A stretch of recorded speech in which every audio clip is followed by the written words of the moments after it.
자, 사연 두 번째 들어가 보도록 하겠습니다. 자, 저는 40대 조그만 법인 대표를 하고 있었습니다. 제가 하고 있는 분야가 바이오와 화장품 쪽인데요. 작년에 상황이 안 좋았습니다. 그래서 법인 및 대표인 지인이 체납이 발생하니 일단 가족에게 명의 신탁을 좀 했고 나머지는 지인에게 좀 부탁을 해서 주식과 재산에 대한 압류를 피하기 위해서 명의 신탁을 좀 했습니다. 예전에는 상법상 발기인을 맞추려면 이런 명의 신탁을 많이 했었기 때문에 크게 문제가 되지 않을 줄 알았는데요. 그런데 지금은 이제 상황이 많이 좋아진 상황인데 그 지인이 갑자기 사고로 사망하게 됐습니다. 현재 명의 신탁이 입증할 만한 서류가 거의 없는데 이게 상속이 되면 졸지에 제가 만든 법인이 경영권을 빼앗길 위기에 처해 있습니다.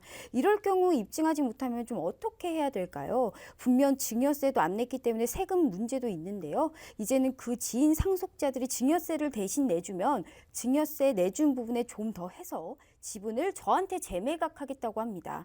환원하면 또 증여세를 내야 한다고 하는데 이럴 경우 저는 어떻게 대응을 해야 될까요? 그리고 요즘 바이오 종목들이 급등하고 있는데 최근 제약 바이오 이 업계 주가 흐름도 같이 알려주시면 좋을 것 같습니다. 라고 보내주셨네요.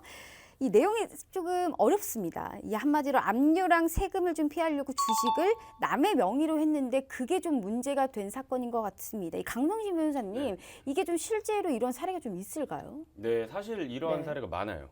왜 아. 그러냐면 이제 과거에 네. 지금은 이제 법이 바뀌어서 그렇지 않은데 이제 과거에 그 회사를 설립하는데 이제 발기인이 처음에 필요하거든요. 네. 그 발기인의 수를 맞추기 위해서 그리고 발기인의 수를 맞추고 좀 세금을 낮추기 위해서 네. 차명 주식을 이제 많이 이용을 했었어요. 그때 당시에. 근데 어쨌든 이 차명 주식이라는 거는 법리적으로 보면 이제 명의 신탁이라고 하는데 네. 명의 신탁 무효입니다. 그럼 불법이에요. 그치만, 그치만 이제 아주 예외적인 몇몇 가지 경우를 빼고는 이제 불법이고 네. 무효인데 예전에는 이제 그런 것들이 횡행을 했었다라는 거죠. 근데 지금 이게 현재 문제가 뭐냐면 네. 보세요. 내가 실소유주예요. 그리고 김본스타님이 쉽게 얘기하면은 내가 실소유주지만 명의는 이제 김본스타님 거란 말이에요. 그러면 김본스타님이 갑자기 소천하셨어요. 네. 그러면은 우리 둘 간의 명예신탁 약정이 있었지만 네. 이게 겉에다 보기에는 김본스타님 거잖아요. 네. 그럼 김본스타님 소천하면은 누구로 가? 김본스타님 상속자들. 상속인. 그렇게 가버리는 이제 문제가 여기서 네네. 발생을 하신 것 같아요. 이런 경우에 어떨까? 네네. 그리고 또 이제 많이 문제가 생기는 게 뭐냐면 이거 과세 당국에서 엄청나게 자세하게 봐가지고 네. 낱낱이 다 조사해버릴 수가 있단 말이에요. 아. 그러면은 세금을 어디다 물리겠어요? 실질적인 소유자한테 물리게 된단 네네. 말이에요. 그렇죠. 그러면은 나는 예상치 못했었던 과세를 갑자기 엄청나게 많이 네. 당하는 상속자들이 있는 과세를 거예요. 당할 수도 있겠네요. 상속자들도 과세를 네. 당할 수도 있고 이 실질 소유주가 네네. 과세를 당할 수도 네. 있고 이제 원리 원칙상 들어가면은 실질적인 소유자가 과세를 하는 게 맞긴 해요. 아. 근데 과세 당국에서 봤을 때는 명의가 그렇죠. 그쪽으로 돼 그렇죠. 있으니까는 네, 상속인들한테 갈 수도 있고 네. 그리고 이거를 그러면은 명의 신탁을 해제하기 위해서 어떻게 하면 되냐 이게 지금 이분의 가장 네네. 큰 관심사고 그렇죠. 걱정거리일 것 최선의 같은데 방법이 뭐냐라고 이제 좀 물어볼 이제 것 몇몇 같습니다. 가지 방법이 있긴 해요. 몇몇 네. 가지 방법이 첫 번째는 명의 신탁 실소유자 확인 제도라는 거를 이제 국세청을 통해서 네. 이용을 하실 수 있고 근데 이거는 그게 정말 국세청에 맞나 대해서 네, 이게 있나 보니까. 국세청에 대해서 네. 굉장히 그 꼼꼼한 검토 자료를 제출을 해야 된다. 근데 이분도 그거를 재구비를 하셔야 된다. 네. 그리고 두 번째는 주식을 그 명의 수탁자로부터 다시 앙수 받는 거예요. 네. 다시 앙수 받는 네네. 가능성이 있는데 그것도 이제 세금 문제가 드러날 수 있다. 네. 그리고 마지막으로는 주식 증여. 네. 수탁자한테 신탁자가 증여를 받아버리는 경우가 이제 있을 수 있는데 네. 시간이 없어서 많이 설명 못 드리지만 네네. 어쨌든 이거는 제일 많이 문제가 되는 게 이제 증여세 네, 문제이기 때문에 결국에는 이러한 것들이 뭐 세금 폭탄을 맞지 않으려면은 네. 그 합법적인 방법으로 자신이 다시 실소유주가 주식을 갖고 오는 것이 네. 뭐 힘들겠네요. 바람직하지 않느냐.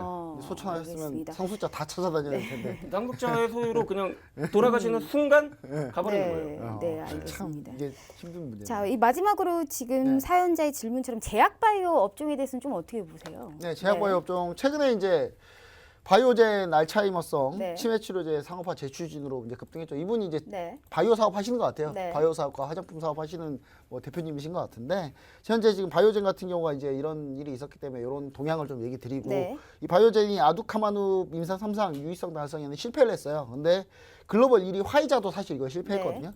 근데 알츠하이머 치료제는 이제 여기서 이제 바이오젠에서 얘기하는 건 뭐냐면 뇌 속에 베타 아밀로이드 단백질이 문제인데 요걸 제거하면 치매 질환이 해결되는 거 아니냐인데 네네. 제거했는데 치매 질환 해결이 안 돼요. 아. 지금 그런 상황인데 네. 이게 과연 될지 안 될지는 좀 지켜봐야 될 것 같습니다. 그리고 네. 중국 상하이 이제 리구제약이 공동 개발한 알츠하이머 치료제가 주치라는 이 이름으로 지금 판매 승인을 받았어요. 근데 네.